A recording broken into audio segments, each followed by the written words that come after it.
This one thing I want to acknowledge when we talk about love is that the word itself is part of the confusion. Now we use the word love to describe vastly different experiences, right? You can say something like, I love New York, or I love blueberries, or I love this kind of music, or I love that movie. And we just use it in a very everyday kind of way. And then we can stand at the grocery line at the supermarket and there'll be all kinds of, Cosmo magazine, talking about 7 positions that he's going to love, and how to have great love in the bedroom. And then we have all the sexual aspects of love. And then we also have the much more intimate realm of love, where actually it's like the L word, right? It's like super intimate and super scary. And to just tell somebody that you love them is like so terrifying and vulnerable, and it can destroy a relationship or it can open brand new doors in a relationship. Yeah. And then sometimes we talk about love as some kind of divine force, as some kind of great aspiration to feel love and connection with the universe, with everybody.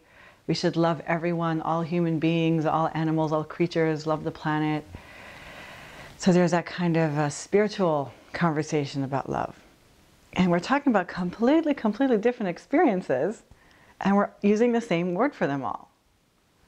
And that's very deeply confusing. And on top of that, there's a confusion of all the concepts and the ideas of what love is supposed to look like, right? Like Valentine's Day, and if you really love someone, you're going to bring them roses and a box of chocolates. And if you don't, that means you don't really love them. And what kind of size diamond ring for the wedding. There's all kinds of cultural conditionings and ideas about love, and especially the ways we can measure it in terms of actions, products, and cultural symbols around love. And in the midst of all of this, it's gotten actually kind of hard to know what love actually feels like. Like, what are we actually talking about?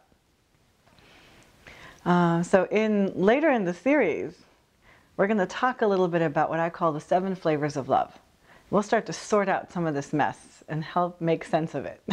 Why all these very different experiences are all called love, and what is common between them, and also what is unique and distinct to all of them. That's gonna come further down the line. But before that, before we get into any more learning about it, what I'm going to encourage you to do is to get curious about what is your experience. What is your truth? What is actually happening in those moments that you meet somebody and you feel really connected to them? What's actually going on? Right? We can have lots of interactions during the day, but then there'll be that one person that we just look in their eye and we just fall into some kind of attunement with them. We feel connected, and there's a whole different kind of thing going on. Right? There's this sort of, yeah, you get me, I get you. Some kind of synchronicity that starts to line up. Yeah? And those are the moments that we're wanting to get curious about. So the first practice, the first thing I'm going to encourage you to do this week and in the days ahead, is to start to notice when are the moments during your day that you feel genuine connection with someone or with something, or it might be an animal, it might be with nature, it might be a piece of music, but certainly it happens with other people.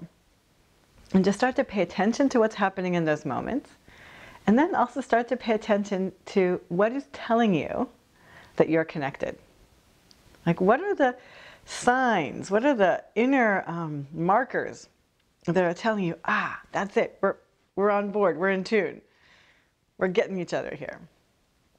And the moment you get more and more curious about that and start to notice those moments, they'll start to get more powerful and more frequent. So there's 2 parts to this practice. First part is to start to notice it in real time. Like, as it's happening, to the degree that you can notice it, say to yourself, oh, I'm connected right now. I'm having a moment of loving connection. The second part of the practice is that every day, before you go to sleep, or at the end of the day, if you do any kind of little review of the day sort of practice, Just take a moment to remember 3 of the most significant interactions you had that day. And try to reflect on those interactions and check for yourself. How much attunement was there? How much connection was there in that interaction?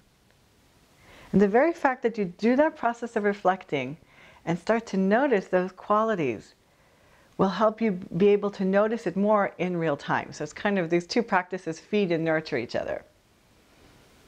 And it's very interesting, they've done studies with this particular practice, and it's surprising how much people notice more connection, more attunement, more flow and reciprocity in their interactions just by doing the simple practice of reflecting and noticing connection when it's happening in real time.